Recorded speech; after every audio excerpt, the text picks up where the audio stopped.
Assalamualaikum warahmatullahi wabarakatuh. Selamat malam.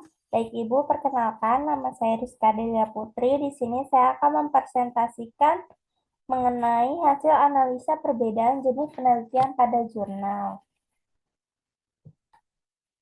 Untuk NPM-nya 2220137. Jenis penelitian yang pertama yaitu kuantitatif, judulnya yaitu analisa faktor-faktor yang berhubungan dengan kualitas konsumsi pangan dan status gizi pada remaja di perkotaan. Nama penulisnya yaitu Putri Rohmitawati, Najib Gifari, Rahmanida Nuzrina, Putri Nur Hasana Yahya pada tahun 2021. Untuk pertanyaan penelitiannya yaitu yang pertama menanyakan mengenai pengetahuan gizi pada siswi, kedua menanyakan mengenai utang saku siswi, yang ketiga menanyakan mengenai penghasilan yang didapatkan oleh orang tua siswi. Untuk tujuan penelitiannya yaitu untuk mempelajari faktor-faktor yang berhubungan dengan kualitas konsumsi pangan dan status gizi pada remaja di wilayah perkotaan. Untuk desain penelitiannya yaitu desain cross-seksional. Sampel penelitiannya yaitu 2.500 remaja putra SMU Negeri Sejakarta. Untuk tahapan penelitiannya yaitu mempelajari hubungan antara uang saku, penghasilan orang tua, pengetahuan gizi terhadap kualitas konsumsi pangan, dan status gizi. Dari hasil yang didapatkan dari jurnal ini yaitu menyatakan bahwa tidak terdapat hubungannya signifikan pada kualitas konsumsi terkait keragaman konsumsi pangan atau DDS pada remaja di perkotaan terhadap status gizi P sama dengan 0,314. Tidak ada hubungan yang signifikan pada variabel pengetahuan gizi, uang saku, dan penghasilan orang tua terhadap kualitas konsumsi pangan dan remaja di perkotaan. P 0,435, P 0,975, dan P 0,302. Perlu adanya edukasi gizi seimbang pada remaja dengan menambahkan pelajaran gizi di dalam kurikulum anak sekolah.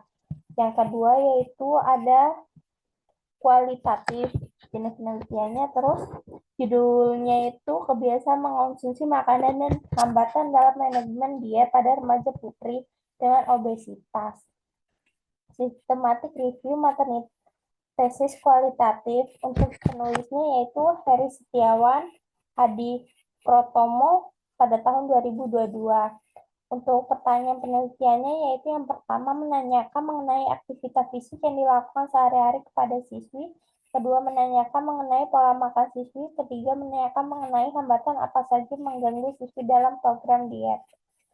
Terus untuk tujuan penelitiannya yaitu bertujuan untuk menjelaskan kebiasaan dan hambatan dalam manajemen diet pada remaja putri obesitas. Untuk desain penelitiannya yaitu Science, Dires, Scopus, dan ProQuest. Untuk sampel penelitiannya yaitu penelusuran artikel dengan kata kunci atau keyword yang telah ditentukan pada 3 database jurnal diantaranya Science, Dires, Scopus, dan ProQuest didapatkan sebanyak 154 jurnal internasional. Untuk tahapan penelitiannya yaitu yang pertama pencarian jurnal dengan menggunakan keyword sesuai dengan penelitian. Lalu tahapan berikutnya yaitu menemukan kriteria inklusi yang digunakan dalam artikel ini. Terus untuk hasil dari jurnal ini yaitu temuan penelitian ini menemukan bahwa remaja putri dengan obesitas menemukan kebiasaan buruk terkait mengonsumsi makanan atau jumlah makanan yang kurang, mengonsumsi dengan padat energi, mengandung gula dan rasa asin. Hambatan yang dialami remaja putri obesitas yaitu dari faktor individu dan faktor lingkungan. Dan yang terakhir yaitu ada literatur review dengan judul jurnalnya hubungan aktivitas fisik dan pola makan terhadap status gizi pada remaja. Nama penulisnya yaitu Melania Duyari, Adia Sofiadi, Didi Haryadi, Dahliansa pada tahun 2022. Terus pertanyaan penelitiannya yaitu yang pertama menanyakan mengenai pola makan sehari-hari siswi, kedua menanyakan mengenai aktivitas yang dilakukan sehari-hari. pada siswi. Untuk tujuan penelitiannya untuk mengkaji beberapa hasil penelitian dan jurnal-jurnal dengan tema hubungan aktivitas fisik dan pola makan terhadap status gizi pada remaja. Untuk desain penelitiannya yaitu cross-seksional. Untuk sampel penelitiannya yaitu 16 jurnal full text yang di TV dengan sampel remaja usia 11 sampai 24 tahun. Untuk tahapan penelitiannya yaitu ada teknik sampling, kedua simple random sampling, ketiga teknik random sampling, keempat total sampling, kelima stratified random sampling, dan terakhir proportional random sampling. Dari hasil jurnal ini didapatkan berdasarkan hasil pengkajian jurnal ini menunjukkan adanya hubungan antara aktivitas fisik dan pola makan terhadap status gizi rata-rata P 0,00 dengan persentase 81,25%. Selain itu, pada usia remaja dalam hal makanan mereka tahu memilih-milih sehingga tidak terkontrol apa saja yang mereka makan. Hal ini sejalan dengan penelitian yang dilakukan oleh Sarifatun 2013.